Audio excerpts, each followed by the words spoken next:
il faut faire attention avec l'histoire des appels. Parce que quelqu'un va se braquer à un moment donné, il ne peut plus rien faire d'autre. Parce qu'il dit que moi je suis évangéliste, je ne peux pas dégager le sol, moi je suis pasteur, je ne peux pas évangéliser, moi je suis prophète, je ne peux pas enseigner. Donc il faut faire attention avec ce qu'on appelle l'appel. Parce qu'aujourd'hui, je ne peux pas vous dire, parce qu'au départ, quand le Seigneur m'appelait, il m'a dit clairement avec les paroles. Mais les choses que je fais, ce n'est pas seulement des choses prophétiques que je fais. Parce que je fais beaucoup de choses de pasteur, beaucoup d'autres choses. Donc c'est pour ça que nous devons faire attention. Et à la fin, j'ai commencé à mettre même les titres de côté. J'ai fini par mettre les titres de côté. Parce que s'il fallait rester dans les titres, s'il y a beaucoup de choses que je ne fais pas, je me dis que non, moi je suis appelé à faire telle chose, je ne dois même pas toucher à telle autre chose. Mais parfois le Seigneur te dit fais telle chose. Parfois, mais parfois nous sommes en train d'adorer ici. Là, c'est un cantique que j'avais enregistré en plein culte. J'avais dit qu'on était là-bas en haut. J'avais reçu ça dans mon cœur. Je l'ai fait comment? Je n'ai pas demandé. Quand je reçois, je fais comment? Regardez, parce que je ne suis pas chanteur.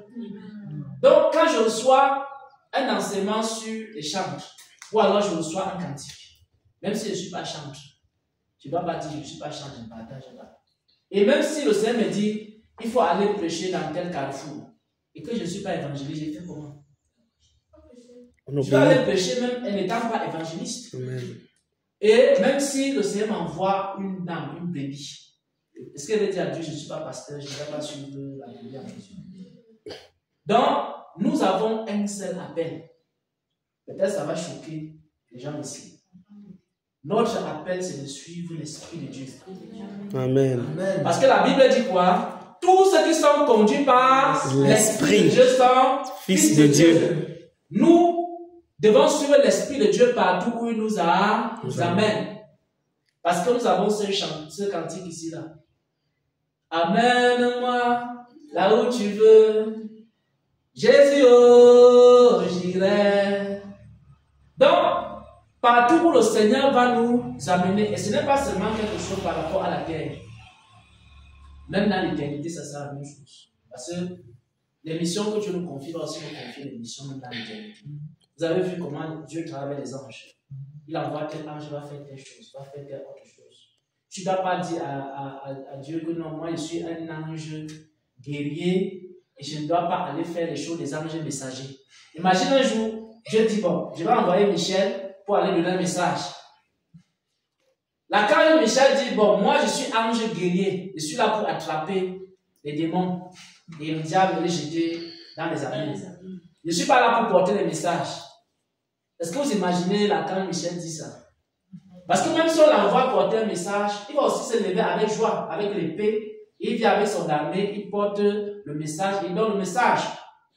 Donc Dieu est quoi? Il est souverain. Amen. Et nous devons comprendre qu'au-delà des appels que nous avons, il ne faut pas que chacun devienne propriétaire de quelque chose.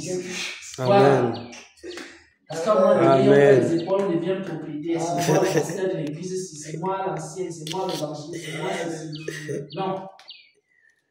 Il faut que nous sachions que nous avons tous un seul appel d'abord. Le reste là vient ensuite. C'est le pays à Dieu. Partout où le Seigneur. Si tu veux, tu m'appelles papa, ou j'avais dit si, tu avais dit ça, non?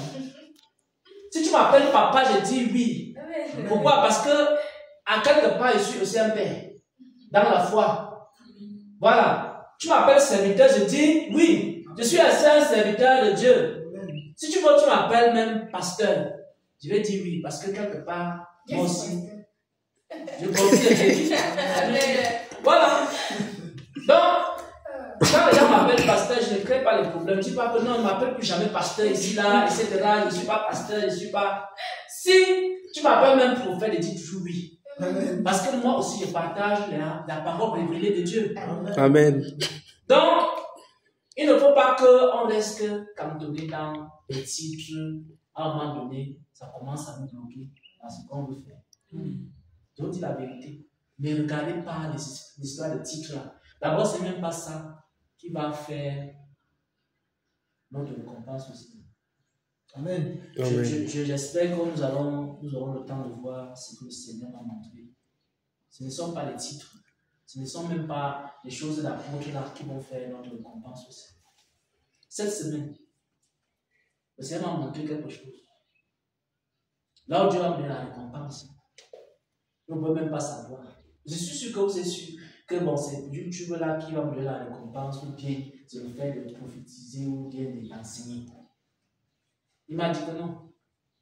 Il y a une personne dans la vie dans laquelle tu as investi. Et que tu prends soin de cette personne plus que tes propres enfants dans la chair.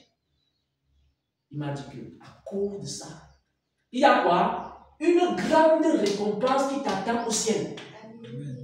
Il ne m'a pas dit que bon, voilà, tu as partagé les prophéties, tu as partagé. Il me dit que non. Là où c'est là, il y a une personne, il m'a montré la personne, il m'a dit voici, tant. Même tes propres enfants qui sont issus de ton sang, tu ne prends pas soin comme tu le prends soin. Parce que je t'ai confié la personne. Et tu prends soin d'elle comme je t'ai confié cette personne. Après, il m'a parlé de ça, il m'a commencé à me raconter ma vie. Ensuite, il m'a dit que bon, voilà, à cause de ça, il y a quoi? Une grande récompense. Amen. Accompagner les autres là, n'est-il pas écrit? Celui qui reçoit un prophète en qualité de prophète, il reçoit la récompense des prophètes. Amen. Je sais que tout le monde veut être le prophète ou le chantre. Ce n'est pas toujours le chantre qu'on va récompenser. Parfois, c'est les gens qui accompagnent les chantres là, c'est les gens qui prient pour les chantres, c'est les gens qui soutiennent les chantres, à la fin qui auront la plus grande récompense. Même les chantres, même, on va leur donner une petite récompense comme ça. Parce que leur ministère est conduit par d'autres personnes. Il y a certaines personnes qui ont été appelées, on leur dit, il faut intercéder pour les serviteurs de Dieu. Ils trouvent que Dieu les méprise trop. Parce que là, pourquoi est-ce que moi je dois aller passer mon temps dans la chambre, on ne me connaît même pas. Je suis là tout le temps en train de dire, Seigneur, bénis telle personne. Mais quand on va bénir la personne, on ne saura même pas. Seigneur, fait en sorte que quand il prêche, les miracles s'opèrent. Les miracles vont s'opérer. Est-ce qu'on saura même que c'est moi qui ai prié pour que la personne, les miracles s'opèrent? Et quand tu donnes l'appel là, tu dis, oh, homme de Dieu, j'ai été aussi appelé. Dieu m'a appelé. Ma part d'appel, c'est que je suis seulement là pour laver les affaires des serviteurs de Dieu. Ma part d'appel, c'est que je suis là seulement pour accompagner les serviteurs de Dieu. Je suis seulement là pour prier pour eux. Oh, Dieu m'a vraiment appelé. Et tu vois comment les gens méprisent leur appel. Mais vous ne savez pas comment Dieu va récompenser.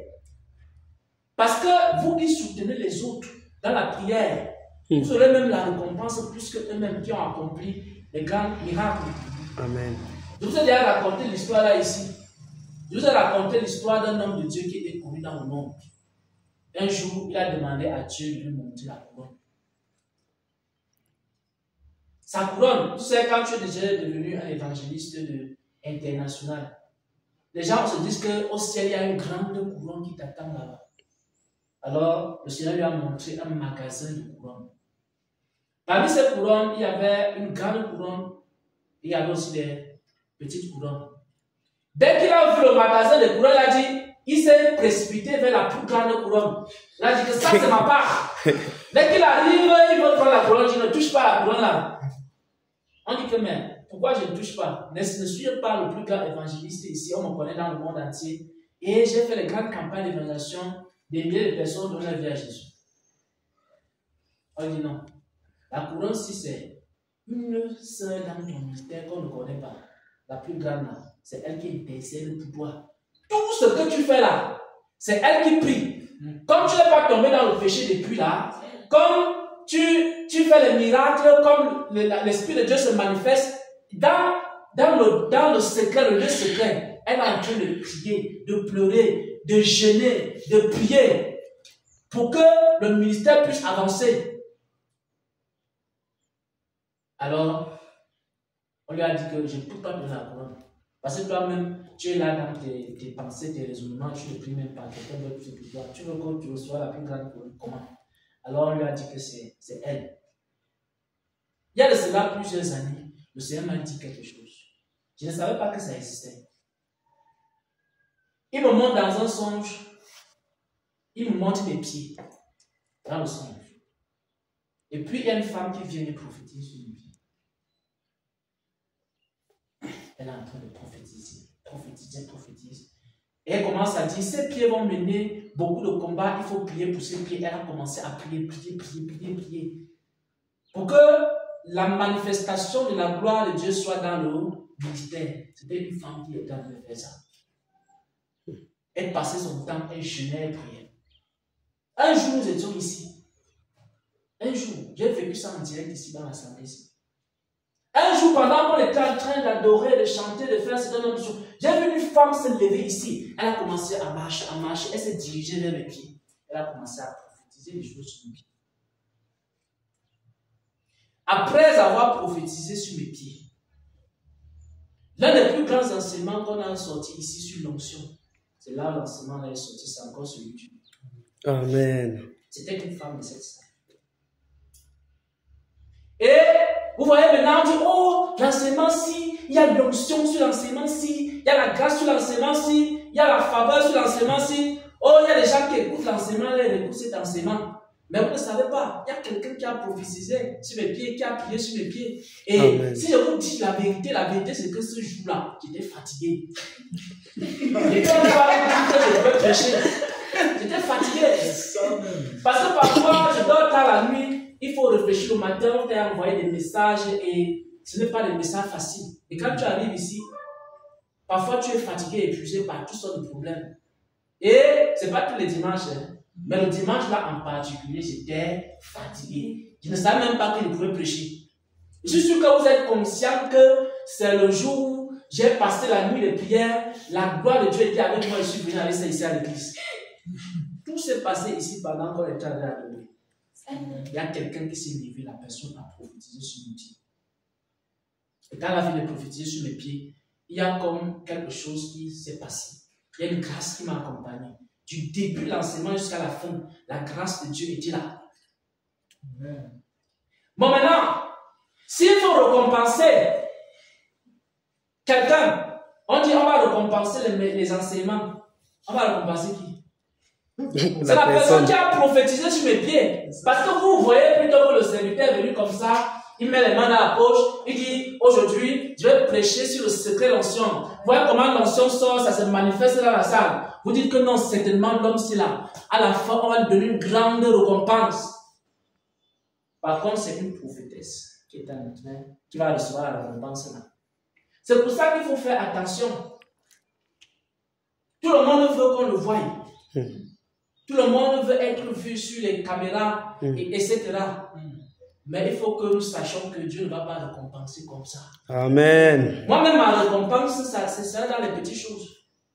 Papa, ça sera qu'il y a quelqu'un qui est venu, les personnes étaient malades, et puis j'ai passé un mois seulement derrière la personne, jusqu'à ce que la personne grandisse et devienne aussi quelqu'un de même.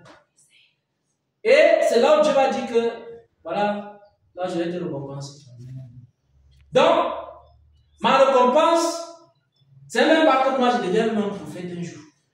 C'est de faire de vous les prophètes et les prophétesses.